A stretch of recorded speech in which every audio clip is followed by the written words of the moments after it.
I had been a rehabilitator, well, it's been 32 years now. I started when I was back in Charlotte, 91, and when we moved here in 2003, I was very surprised there was no Onslow County Wildlife Center. And so I created one. And so I bought this property out here in the middle of nowhere at the time, and with the sole intention of creating a wildlife sanctuary where wildlife rehabilitation could go on, environmental education for schools, and we've just kind of grown and expanded from that time, from 50 animals for the very first year up to now about 3,000. Right now, this is baby squirrel season. So that means all these big storms we've been having lately has caused the nests to fall out of the trees.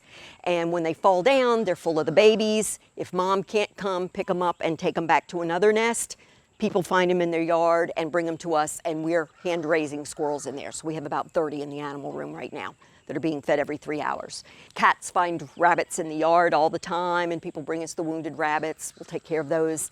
A hawk may get hit by a car flying across the road. We get those in, so we deal with raptors. We deal with everything. We do the waterfowl from the beach. We do the shorebirds, seabirds. We do all the small mammals, squirrels, rabbits, opossums. All songbirds will come to us. So it depends on what it is and what it needs, and we don't turn anything away. We'll get a few rescued exotics that we'll do. We've had bearded dragons. People didn't know what they were. They brought us something. Or being in a military area, sometimes people have to leave. And so they get called without notice. They can't place a pet. We'll see what we can do to help. So we have some 2 domestic rabbits right now that somebody had thought they were doing a kindness to just let them go. Well, obviously domestics don't succeed in the wild. So they got rounded up. They're brought to us. We make sure they're okay. We'll get them adopted out. We have lots of the domestic ducks that you'll see, and we can get those placed at people's homes too. Those are not wildlife, so those can be rehomed to an appropriate setting. So we try and do a lot with that as well. Peacocks, obviously not a wild bird. They just kind of wander in, or people have something screaming on their roof and catch it and bring it to us, and we're like, oh, what the heck, add it in. We got 23 of them. So we're just pretty much never saying no to whatever needs. There's very few and far rehabilitators that are licensed all around. So we cover Onslow County, we're this area. There is a group down in Wilmington, there's a group up in Newport, but we cover everything behind. I mean, we're doing every county around us. We also do the specialties because very few places want to put the time in for songbirds. So we'll get them brought to us from Winston-Salem, Raleigh, Durham. They load them up in a car and bring them down. But we cover Onslow County, Craven, Carteret, Jones, Pitt. We do all the things from Greenville, Goldsboro, everything that can come in. So for us, it's not a matter of saying we don't want to take the animal. It's more a problem of I can't stop what I'm doing when I've got a couple hundred to go run up there to go pick it up from you.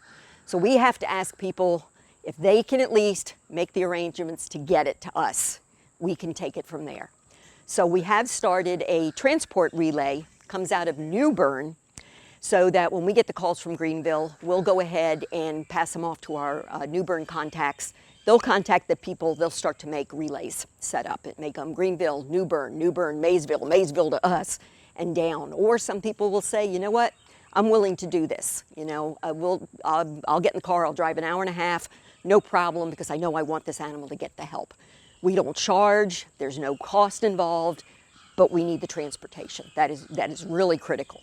So if someone wants to volunteer, they can come out and volunteer. They can help by purchasing the supplies we need to feed these babies, feed the specialty diets that the different things require, help us get the medications and the IV fluids, or they can be part of a transport system, and we'll teach them what does it take to go out and catch something, to bring something to us, and then, you know, help it overnight until they can get it to us in the morning. So it takes a lot of people. I mean, we just cannot do this on our own.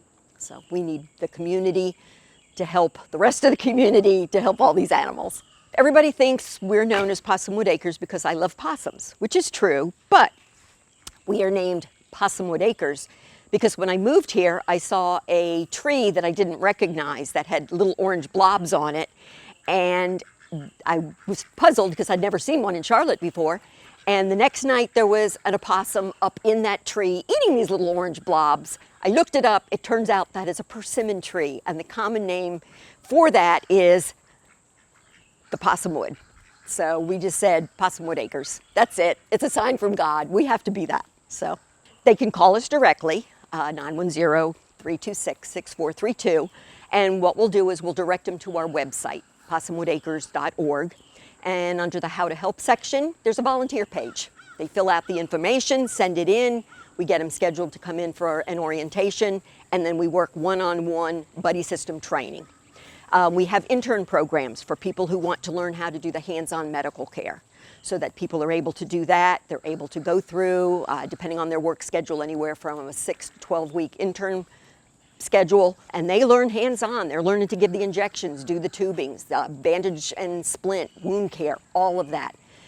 For that, that's people who want to go on and maybe go on to vet school, so they'll get some volunteer experience, some internships.